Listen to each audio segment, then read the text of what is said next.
So, do you consider yourself a communist? I consider myself a socialist. Communism, I Socialist. still haven't made up my mind. I see. And do you consider yourself a materialist? Yes. Can you define materialism? Materialism is the philosophical worldview that the world is primarily matter and that there is no evidence to support the claims of any kind of supernatural reality or spirituality. Okay. So, you consider matter to be the ontological primitive? I don't know what that means. So, it is the only thing that exists, matter? No, I'm saying ki all I know is material. I see. So, it's a limitation of knowledge. So, it's not a complete philosophy. It's uh, it's a it's an acceptance of the fact that all I know is material. If there is something else, then that will have to be proven when that will have to be accepted after it is proven to exist. I see. So, you are open to other possibilities. Oh yeah, absolutely. That's why I I do see. this live stream, man. Come and prove it to me. I see. No. I wanted to ask you about your views on the quantum mechanical facts that we've known for 100 years, where there is really no matter until you observe it. There is really no particle until I an don't think observation that's is a made. consensus. I think the consensus would be summarized by what Feynman said. Ki if you think you understand quantum mechanics, you don't understand quantum mechanics. No. When we I'm do not. have I'm a not full talking. understanding of it, when we do have an understanding of it, that scientists can have a consensus on, then I Let will me say that be we very have a view specific. on it. Right Yeah. now, Let all me we be. have is confusion because we don't understand the data that we are seeing. No, actually, that's that. Let me be very specific, right? So Hmm. the double slit experiment has been around for a very long time, and it's very Yeah. clear that until you observe the particle, it is in superposition across Hmm. multiple places, possibly infinite places in space. Possibly So meaning? You said possibly, which means you because don't, which means it's not clear. it's certainly in two places at once or three places at once. They've done No, the I think you're experiment with describing the multiple places. results of an observation. We don't know what that observation means actually. So the hidden variable theory has also been Yeah, so there are proven many wrong, right? theories. I don't So know so if the I don't know which one of them to accept as true. I see. So I think what would be good is if you actually do the research on this. There's been a lot of in the last 25, 30 years. There have been a Mhm. lot of experiments to I get into have read the. some of the books. So tell me what exactly you came to talk about.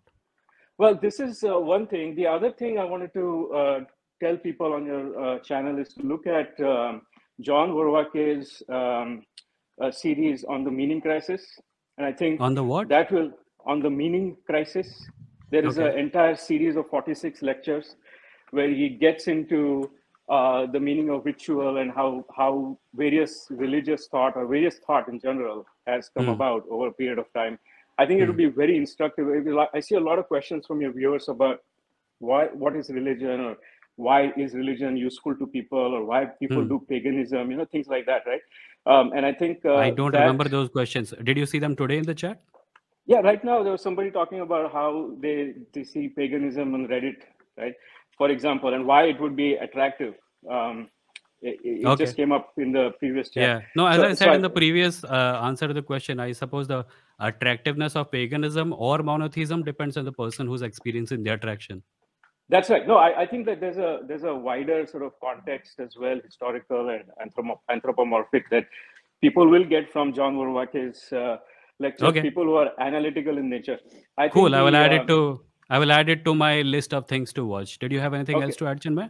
Yeah, the other thing that I would encourage your viewers to look into is Bernardo Castro's analytical idealism. It is a recent We had a couple theory. of conversations last week about idealism. Would you like to talk about idealism? Yeah, I think I can talk about analytical idealism in particular, not just Describe it. What does idealism. it mean? So, analytical idealism is that it is a foundationalism. So, Hmm. it's based on extreme parsimony, right? So, there's only one kind of substance. It would be useful if you use simpler words. What do you mean by extreme parsimony? So parsimony is okay. You might have heard of the term Occam's razor, right? So Yeah. essentially, what you want to do is you want to come up with the fewest possible assumptions, fewest number of assumptions, right? Because if you have a theory where you say, well, there's a quantum field, but we really don't know where that came from, so there must be something else before that, or you kind of have multiple things that exist at the same time, and that is less parsimonious than say one thing, right, that exists. So this is a this would be in the face of absolute ignorance, right? Because you would not need to have multiple theories about something if you do know what it is. Well, the philosophy of, in general, is even materialism, right? Everything that we do is speculative because there is no absolute truth. All truth is foundational. No, I think there are certain things in material reality that can be verified and checked, right? That's right. But there's certain things in, say, conscious reality that can also be verified and checked. So, for example, you can see that when people take psychedelics, right?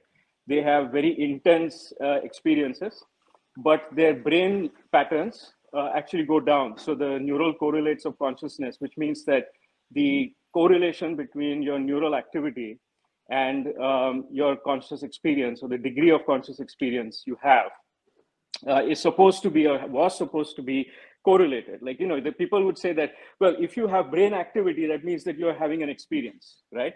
So they would do MRI imaging and say, oh, he's having this experience. He's looking at a car right now, so I see this in the brain. So that's called a neural correlate. But what they actually found was that when you have intense experiences that take you to sort of a different level of, whatever, where you lose yourself, for example, right? Where you become you may have heard of DMT or magic mushrooms and things like that. What happens is that you have very intense experiences, but your brain patterns go down in magnitude. In fact, your brain stops. So what do you think that proves? What do you think that proves? That proves that the neural correlates of consciousness are false, right? So conscious experience does not arise from the brain. It proves that. So here's the thing. Suppose you are having an experience and certain patterns are noted in your brain. And then we associate those patterns with those things. And then that finding, that theory that this is how things work, is applied to a wide variety of things. And it is found to be consistent with that finding. And then you find something that is, how do I put it, which is an aberration, right? This is a different thing from all the things that we have seen so far. Why would you simply not call it an aberration, and why would you consider it a thing that removes the validity of our understanding till now? It's like there is a tree with blue leaves, and I say this is a tree with blue leaves, and you say, oh, but I found one yellow leaf, therefore you're saying that this tree is full of blue leaves is false. Yeah, isn't that what you're doing? You're taking one aberration, which may simply be something we don't understand right now, and you are using it to deny everything we know till now. No. You're right. Like, we don't know anything absolutely, even materialism, right? But my point is that no. You're putting words in my mouth. You're putting words in my mouth. I did not say we don't understand anything about materialism. You said that. But no. You said that we don't know enough about the experiments yet. There might be something we don't know that can explain the double slit. I said there might be. I said there might be. Correct. I did not say there is. Right. So if there isn't, then we have a big gap in the theory, right? So my point is that with this experiment, we have a gap in the theory, which may even be answered through materialism itself. Why do you think materialism is not sufficient for it? No, I'm not saying it has not proven useful till now.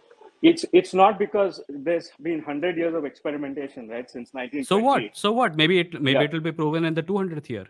How do you know it won't? That's right. So then the same applies to anything else, right? Including this idea that consciousness. No, because this idea has no background. Materialism. It does. Materialism has a background whereby it has proven useful again and again and again, and therefore it is like if there is a guy who comes to my house every day and says, tomorrow I will bring you an apple, and he brings me an apple every single day.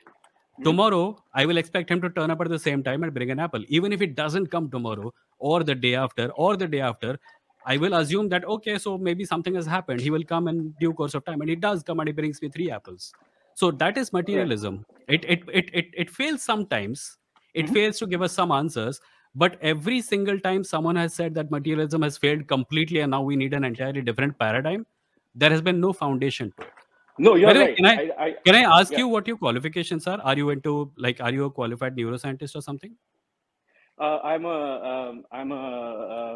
not a qualified neuroscientist. I'm an engineer. Okay. I'm an Okay. electrical engineer by training, Okay. and I am a researcher in consciousness, physics, fundamental physics, and Okay. a few other cross-domain things. Was that a quantum explosion in the background? Yes, that was a huge explosion in the background. Yeah. No. I think this is a good thing to debate. But I think one thing I just wanted to finish my point by saying that Okay. just as Just finish this point, as, and I'll have to move on to the next person, huh? Because there are a bunch of people. Just as repeatable as the double slit experiment, there are repeatable experiments that show that the brain is not a source of consciousness. That consciousness is something else. And this has come out from Carl Jung's work. It's come out from philosophers like Nietzsche, Schopenhauer. No, it hasn't. It hasn't. No, I think you're too Nietzsche. eager to come to that conclusion. Let me just say, I'm not saying that it is not possible for you to be right, but I think the confidence you have in this theory is unwarranted. That's all I will say. Well, Chinmay, thank you. I'll have to move on to the next person. You're welcome to come back. You're welcome to come back, but I have far too many people today to give you I more said time. most of the things I wanted to say. Thank you. Cool. Thank you. Bye-bye.